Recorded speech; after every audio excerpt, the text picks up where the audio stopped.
ಇನ್ನು RSS ಪಥಸಂಚಲನ November 2ಕ್ಕೆ ಸಾಧ್ಯವಾಗುತ್ತಾ ಅನ್ನೋ ಪ್ರಶ್ನೆ ಇತ್ತು. ಕೋರ್ಟ್ನಲ್ಲೂ ಕೂಡ ಇದರ ಬಗ್ಗೆ ಏನು ಬರುತ್ತೆ ಅನ್ನೋದು ಸದ್ಯಕ್ಕೆ ಸರ್ಕಾರಕ್ಕೆ ಒಂದು ದೊಡ್ಡ ಹಿನ್ನಡೆ ಆಗಿದೆ.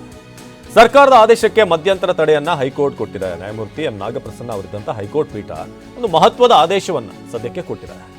ಸರ್ಕಾರ, ಗೃಹ ಇಲಾಖೆ, ಹುಬ್ಬಳ್ಳಿ ಧಾರವಾಡ ಕಮಿಷನರ್ಗೆ ನೋಟಿಸ್ ಅನ್ನು ಕೊಡಲಾಗಿದೆ. ಅಕ್ಟೋಬರ್ 18ರ ರಾಜ್ಯ ಸರ್ಕಾರದ ಆದೇಶ ಪ್ರಶ್ನಿಸಿರುವಂತಹ ಸಂಸ್ಥೆ ಅನುಮತಿ ಇಲ್ಲದೆ 10 ಜನ ಸೇರಿದ್ರೆ ಅಪರಾಧವೆಂದು ಆದೇಶದಲ್ಲಿದೆ.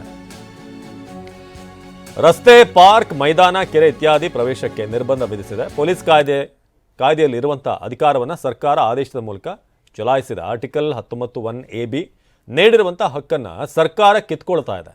ಸಂವಿಧಾನ ನೀಡಿರುವಂತಹ ಹಕ್ಕನ್ನು ಆದೇಶ ಕಿತ್ಕೊಳ್ಳಬಾರದು, ಅದನ್ನು ಕಿತ್ತುಕೊಳ್ಳುವಂಥ ಅವಕಾಶ ಇಲ್ಲ ಅಂತ ಈಗ ಕೋರ್ಟ್ ಹೇಳಿದೆ.